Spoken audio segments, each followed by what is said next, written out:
Salam sepak bola, teman-teman netizen atau warganet yang saya hormati semuanya. Welcome back ke konten terbaru dari channel YouTube Triple B. Dan di konten terbaru hari ini, sudah jelas dan pasti saya ingin memberikan analisa dari pertandingan Piala Asia U23 antara Indonesia versus Yordania yang berakhir untuk kemenangan Indonesia dengan skor telak 4-1. Dengan hasil akhir ini berarti Indonesia lolos ke babak perempat final dari Piala Asia U23 sebagai runner-up dari grup A. Dan nanti hari Kamis tanggal 25 April pukul 22.30 waktu Indonesia Barat, Indonesia akan bertanding di babak perempat final melawan juara dari grup B antara Korea atau Jepang. Dan tentunya dengan keberhasilan ini berarti PSSI akan perpanjang kontrak dari Shin Tae-yong. Dan harapan saya teman-teman, kontrak dari Shin Tae-yong akan diperpanjang untuk minimal durasi 3 tahun ke depan. Kalau bisa lebih lama lagi, tentu lebih baik lagi.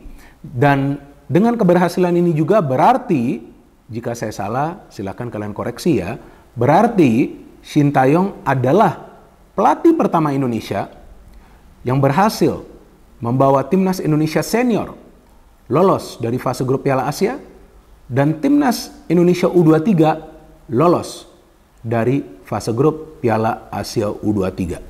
Artinya ya sekarang sudah tidak ada alasan lagi dong bagi para pembenci dari Shin Tae-yong atau dari mereka yang tidak suka dengan kemajuan dari timnas Indonesia.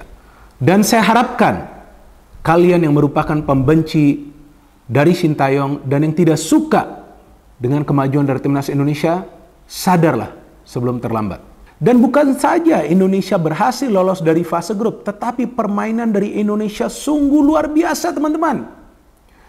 Sampai detik ini sekarang ini sudah pukul 9 lewat 5 menit ya, pagi hari. Ya, masuk terus nih pesan singkat ke HP saya. Belum lagi telepon-telepon yang masuk sejak pukul 7 pagi hari tadi. Ya, semuanya mengucapkan selamat atas keberhasilan Indonesia lolos dari fase grup, dan juga mereka semua ini yang mengirimkan saya pesan atau juga menelpon saya pada bingung kok Indonesia mainnya seperti tim Eropa. Mereka tuh bingung padahal mayoritas adalah pemain-pemain yang bermain di liga domestik. Benar kan teman-teman? Ini kan mayoritas pemain yang berada di skuad timnas U23 kan berasal dari liga domestik kita atau yang sebelumnya pernah bermain di Liga 1. Mereka semua bingung. Jawaban saya simpel. Karena ada proses yang dijalankan oleh Shin Tae-yong selama bertahun-tahun. Dan proses tersebut sekarang sudah terlihat progresnya. Dan progresnya kalau menurut saya sekarang sudah mencapai 50%. Sebelumnya kan saya mengatakan 40%, ini sudah naik lagi 10%. Ya, tentu ada kekurangan dari permainan timnas Indonesia. Apa itu? Dari segi finishing. Karena sebetulnya lawan Australia bisa saja timnas Indonesia menang dengan jumlah gol yang lebih banyak lagi. Betul kan? Dan kemudian di pertandingan semalam lawan Yordania juga seharusnya Indonesia bisa menang dengan jumlah gol lebih banyak lagi. Tapi it's okay. Yang penting kan Indonesia mendapatkan 3 poin dalam 2 pertandingan terakhir. Dan seandainya wasit adil di pertandingan pertama, Qatar pun sudah kita sikat. Tapi kan ya begitulah ceritanya. Indonesia dicurangin di pertandingan pertama, tetapi mental para pemain tidak goyang loh. Ya, catat ini ngomongan saya, mental mereka gak goyang. Dan di pertandingan semalam mereka enjoy banget mainnya, tampil tanpa beban.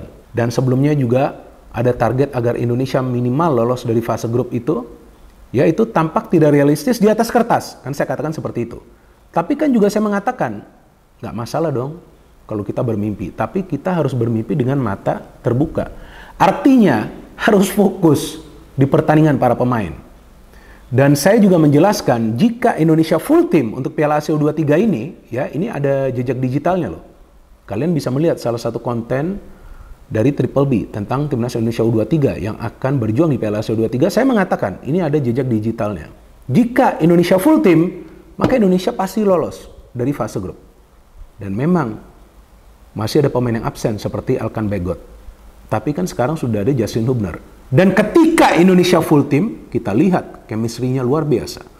Dan Indonesia bisa lolos dari fase grup. Dan untuk pertandingan semalam juga saya ada membuat konten previewnya. Dan saya menegaskan bahwa jika Indonesia tampil menyerang dan para pemain bermain dengan tenang, tekan terus itu para pemain Yordania, kemungkinan Indonesia akan bisa meraih kemenangan. Dan itu yang terjadi kan teman-teman, karena Indonesia tampil all out. Para pemain Yordania tuh kaget.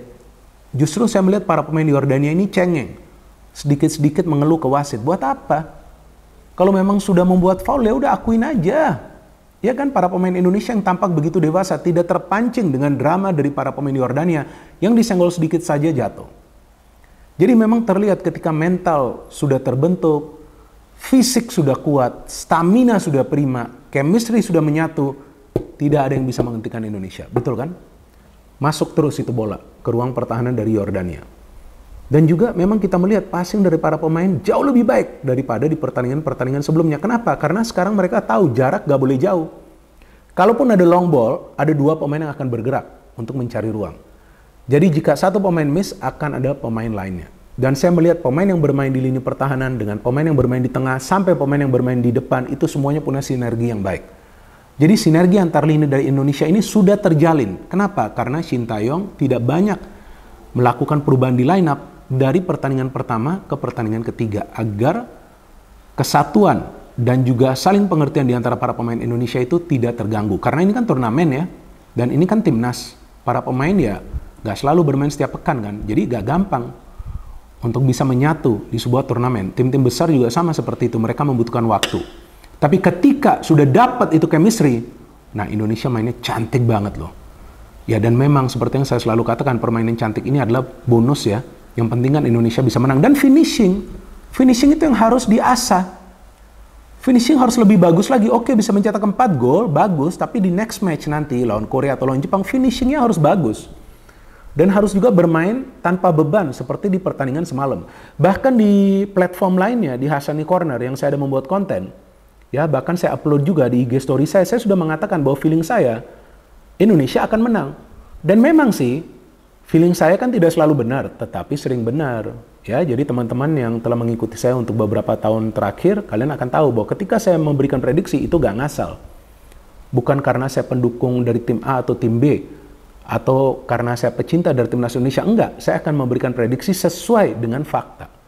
Dan bagaimana caranya Indonesia bisa menang? Yang pertama bermain menyerang, yang kedua para pemain tidak melakukan kesalahan sama sekali di ruang pertahanan.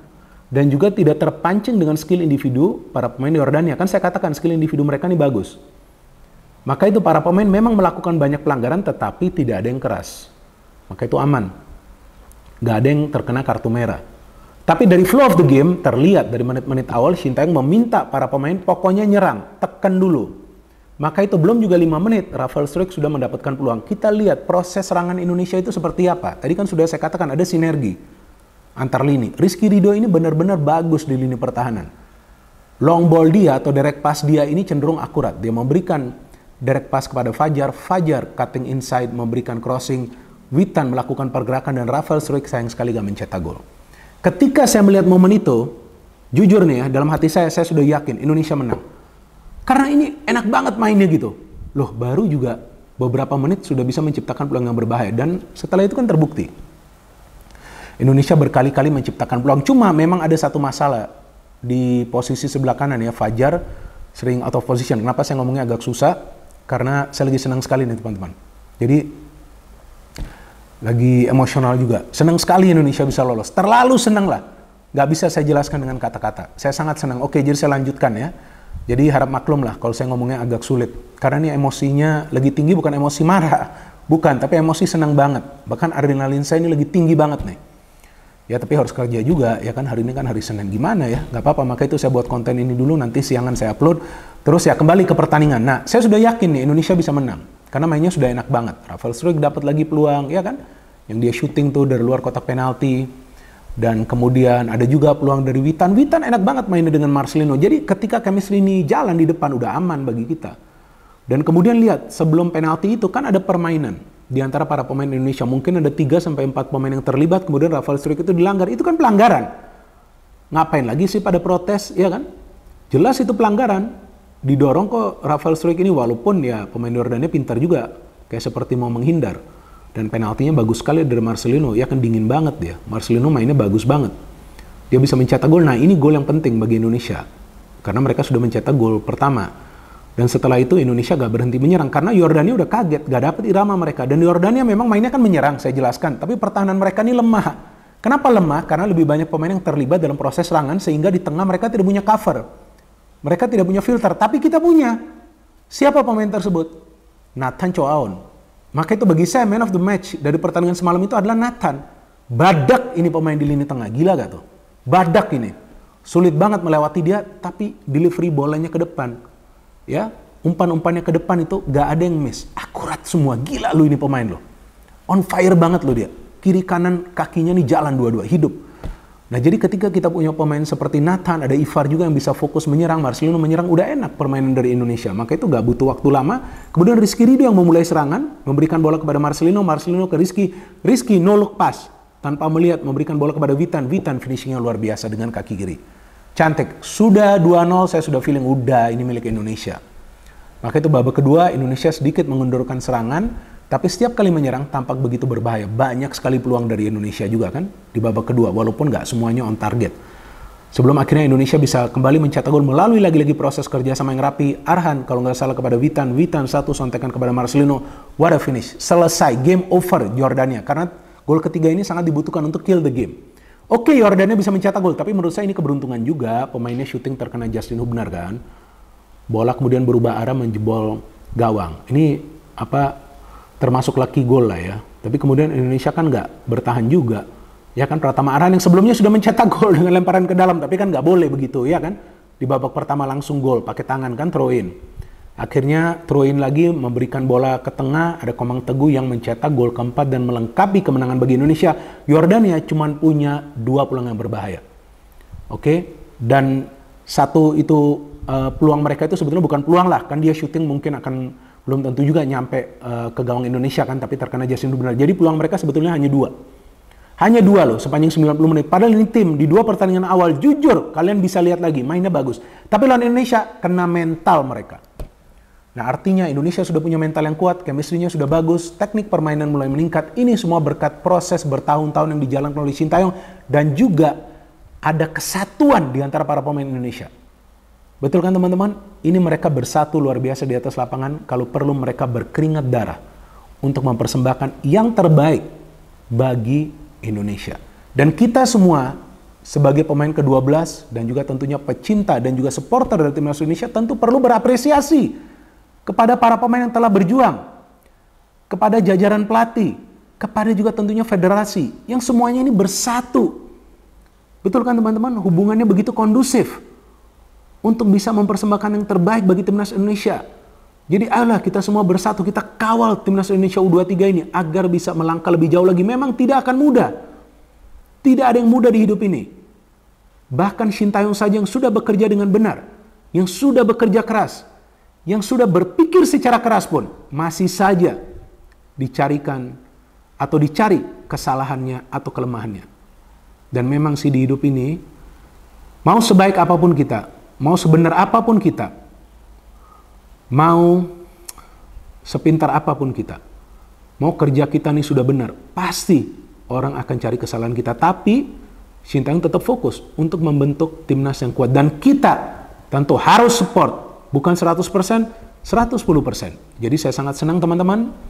Dan saya yakin teman-teman juga yang merupakan supporter dari timnas Indonesia akan senang dengan keberhasilan ini. Karena bukan saja Indonesia berhasil membantai Yordania, tapi mainnya bagus banget.